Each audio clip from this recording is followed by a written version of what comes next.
ಬಂಡೀಪುರ ಹಾಗೂ ನಾಗರಹೊಳೆ ಹುಲಿ ಸಂರಕ್ಷಿತ ಪ್ರದೇಶಗಳ ಕಾಡಂಚಿನ ಗ್ರಾಮಗಳಲ್ಲಿ ಹುಲಿಗಳ ಸೆರೆ ಹಿಡಿಯುವ ಕಾರ್ಯಾಚರಣೆ ಮುಂದುವರೆದಿದೆ.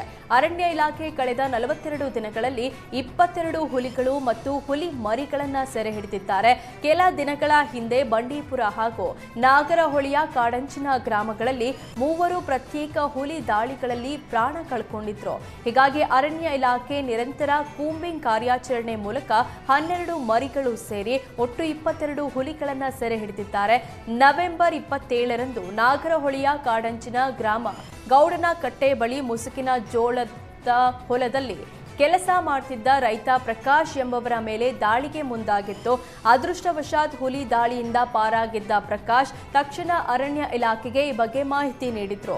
ಬಳಿಕ ಅರಣ್ಯ ಸಿಬ್ಬಂದಿ ಸ್ಥಳಕ್ಕಾಗಮಿಸಿ ಕಾರ್ಯಾಚರಣೆ ನಡೆಸಿ ಹುಲಿಯನ್ನ ಸೆರೆ ಹಿಡಿದಿದ್ರು. ಆ ನಂತರ ಭಾನುವಾರ 4 ಮರಿಗಳನ್ನ ಸೆರೆ ಹಿಡಿದಿದ್ದು ಮೃಗಾಲಯದ ಪುನರ್ವಸತಿ ಕೇಂದ್ರಕ್ಕೆ ಕಳಿಸಿಕೊಡಲಾಗಿದೆ ಅಂತ ಡಿಸಿಎಫ್ ಪುರುಷೋತ್ತಮ್ ಮಾಹಿತಿ ನೀಡಿದ್ದಾರೆ. ನಾವು ಸ್ಟಾರ್ಟೆಡ್ ವಿತ್ ಅಕ್ಟೋಬರ್ 16ನೇ ತಾರೀಕು ಯಾವುದು ನಮ್ಮ ಬಡಗಲಪುರದಲ್ಲಾದಂಥ ಒಂದು ಇನ್ಸಿಡೆಂಟಿಂದ ಒಂದು ಕಾರ್ಯಾಚರಣೆಯೂ ವಿಭಿನ್ನವಾಗಿ ಮಾಡಿದ್ದೇವೆ. ಇರ್ತಕ್ಕಂಥ ಎಲ್ಲ ಹಿರಿಯ ಅಧಿಕಾರಿಗಳು, ಪಶುವೈದ್ಯಾಧಿಕಾರಿಗಳು ಮತ್ತು ಆನೆ ಕಾವಡಿಗಳು, ಆನೆ ತಂಡ ಎಲ್ಲ ಸೇರಿ ಫಸ್ಟ್ ಇದು ಹಿಡಿದ್ರೆ ತಾಯಿ ಹಿಡಿದ್ರೆ ಒಳ್ಳೆಯದು ಸರ್, ಅಥವಾ ಮರಿಗಳನ್ನ ಹಿಡ್ಕೋಬೇಕು.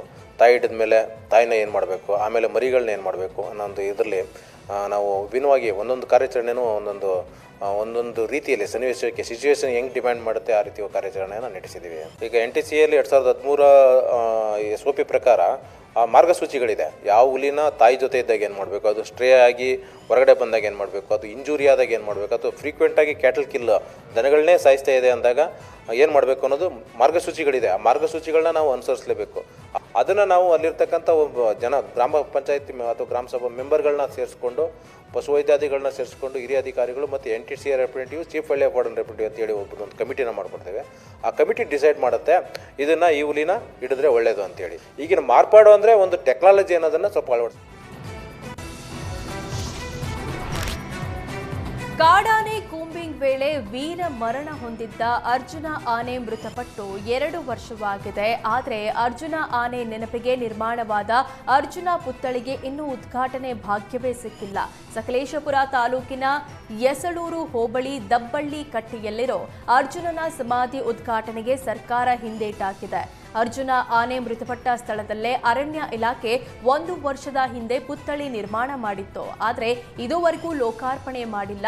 ಹೀಗಾಗಿ ಶೀಘ್ರವಾಗಿ ಅರ್ಜುನ ಆನೆ ಪುತ್ಥಳಿ ಉದ್ಘಾಟನೆ ಮಾಡಬೇಕು, ಪ್ರವಾಸಿ ಸ್ಥಳವಾಗಿ ಮಾಡಬೇಕು ಅಂತ ಶಾಸಕ ಸಿಮೆಂಟ್ ಮಂಜು ಒತ್ತಾಯಿಸಿದ್ದಾರೆ.